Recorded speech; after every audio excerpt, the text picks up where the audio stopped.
St. Bartholomew's was known for its massive murals of saints painted across its cathedral ceilings. People would come from all over the country to marvel at their beauty. Angels and saints depicted with such lifelike detail that they seemed ready to step out of the painting. I never liked them. Their eyes seemed too focused, following me whenever I moved through the pews. It was like they could see into my soul, scrutinizing my every thought. I couldn't tell anyone this, of course. It sounded crazy. But after I started working as the night caretaker for the church, those feelings worsened. My first week on the job was uneventful, but the second week, the paintings changed. It was subtle at first, a saint's hand outstretched differently, or an angel's head tilted slightly. The more I passed beneath them, the more glaring the differences became. What should have been serene, comforting expressions now seemed stern, almost menacing. One night, as I was polishing the altar, I felt it, the distinct sensation of being watched.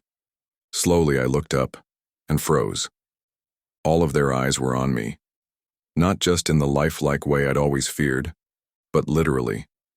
Every saint, every angel, their painted eyes swiveled in unison to track my movements. "Beautiful, aren't they?" A voice spoke behind me. I spun around, but no one was there. The lights flickered, and the temperature dropped so drastically that I could see my own breath. Suddenly, the mural figures began shifting. Wings fluttered. Hands extended. I swore I heard the faint rustle of fabric as one of the saints stepped forward from the ceiling. Its once kind face twisted with rage, its finger pointing accusingly at me. "You were never worthy to walk these halls," it boomed, a voice that shook the very ground beneath me. Panicking, I bolted for the door only to find it locked tight. I banged and screamed until my knuckles bled. When I turned back, the entire mural was in motion now, a whirlwind of saints, angels, and demons descending upon me. I blacked out. When I woke up, I was lying in the pews as sunlight filtered through the stained glass. Everything looked normal again, but to this day, I can feel their eyes burning into the back of my neck any time I pass a church.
I spent a summer restoring an ancient monastery in Europe.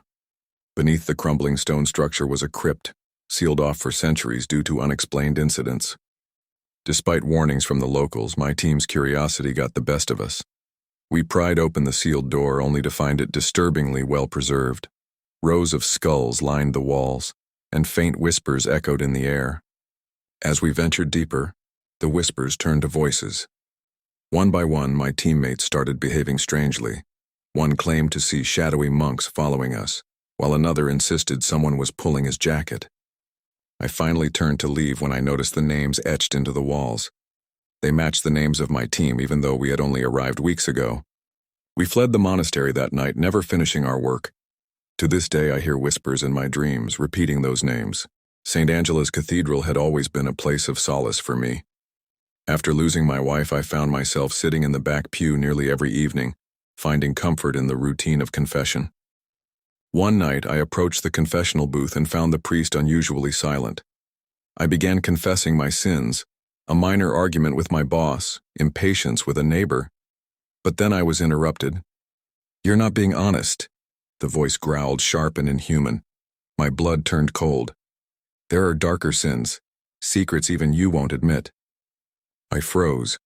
The voice on the other side began describing events from my past that I hadn't told a soul, things I wasn't proud of. As I tried to leave, the door wouldn't budge.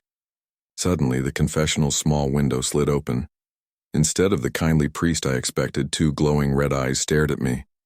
"Confess it all," the voice demanded. I blacked out, waking hours later to find the church empty. I left St. Angela's that night and never returned. Weeks later, the building caught fire and burned to the ground. Investigators found the confession booth completely untouched, though no one could explain how. As a child, I sang in the choir of an old Gothic church in my hometown. The music was breathtaking, the way the harmonies echoed through the vaulted ceilings. But as we grew older, we started noticing strange things. We practiced weekly, and every now and then, we heard an extra voice, soft, delicate, and otherworldly. No matter how hard we looked, we could never find the source. One night, the choir director had us stay late to prepare for the upcoming Easter service. That's when we saw it. An ethereal figure in the gallery, pale and translucent, swaying with the music. At first, we thought it was a reflection or shadow, but then it began singing, louder, overpowering even our loudest voices. When the service came, the figure appeared once more, and the congregation reported hearing divine voices in the hymnals. Only those of us in the choir knew the truth. It wasn't divine. It was something else entirely. To this day, every Easter, the hymnals are accompanied by a ghostly soprano, haunting the church and anyone who listens. My uncle used to tell me about the bell tower of St. Eulalia's church. He worked as a custodian there for decades, sweeping the empty halls, polishing the pews, and ringing the bells for morning mass. "But never at night," he once warned me. "That bell rings on its own after midnight and nothing good ever follows." I always laughed it off as an old man's tall tale, but one summer, curiosity got the better of me. After my uncle passed, St. Eulalia's sat abandoned for years, its bell tower looming like a crooked finger against the sky. One July evening, with nothing but a flashlight and a sense of adventure, I broke in. The chapel below was eerily silent, the smell of wax and rot thick in the air. Dust motes drifted in the faint moonlight, and each creak of the wooden floor echoed unnaturally loud. The ladder to the bell tower was bolted to the far wall, surrounded by ancient, rusted machinery. As I began my climb, I was struck by the realization that the air was growing colder, each rung making it harder to breathe. By the time I reached the top, my fingers were numb and my flashlight flickered. The bell sat massive and motionless, streaked with grime and patina, yet something about it looked wrong. The clapper was missing entirely, leaving no logical way for the bell to chime. I turned away, and that's when it happened. The first deep, resonant gong echoed so loudly that I nearly fell off the ladder. "Who's there?" I shouted, gripping the beam above me as the sound shook my teeth. A second gong followed, then a third, until the entire tower trembled with each strike. Shadows seemed to dance across the stone walls as though summoned by the sound. And then, the screaming began. The cries weren't human. They were shrill and layered, like 1,000 tortured voices pleading all at once. Something shifted in the corner of my eye. A dark figure standing by the opening of the belfry. It turned toward me slowly, revealing a face that wasn't a face at all. empty sockets where eyes should have been, a mouth stretched too wide to be human. Its long, claw-like fingers reached for me as the screaming grew deafening. I don't remember making it down the ladder. I woke up the next morning outside the church, clutching a rusted shard of the bell. People tell me that every year on the anniversary of my uncle's death, St. Eulalia's bell rings out at midnight, even though the tower is still missing its clapper. St. Dominic's Catholic school had long been considered haunted, but most of its teachers dismissed the rumors as childish superstition. Kids will see monsters anywhere, they'd say. But anyone who spent a full night in that building knew the truth. Something sinister lingered within its chapel. I took a job there as a music teacher, fresh out of university, eager for work. The school's funding had been cut in half, so I taught all grades in one massive class. The chapel's organ became my primary teaching tool, a monstrous instrument with pipes that reached high into the rafters. Then there was Henry, the quiet boy who always stayed late after rehearsals. His angelic soprano voice seemed untouched by puberty, standing out starkly against the raspy tenor voices of the older boys. Henry rarely spoke, but I found him humming hymns under his breath when he thought no one was listening. I encouraged him to sing more, and he often lingered after class, pouring his heart into haunting melodies that didn't seem entirely his. Weeks passed before I learned the school's secret. No boy named Henry was enrolled there. Administration shrugged it off as a miscommunication, but when I confronted the class about it, they all denied seeing or speaking to him. One evening after everyone left, I heard the organ playing a low, somber tune, echoing eerily through the chapel. My blood ran cold as I followed the sound and saw Henry sitting there. His back was turned to me, his small hands gliding over the keys effortlessly. "Henry!" I called out, my voice trembling.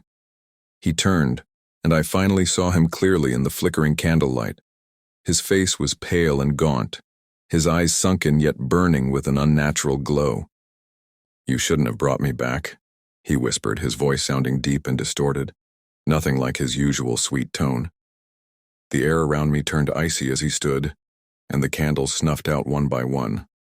I ran blindly into the darkness only to trip and fall just as the organ burst to life again, blasting a violent, discordant tune. I've never gone back to that school, but sometimes on cold, quiet nights I swear I can hear Henry's hymn floating through the wind.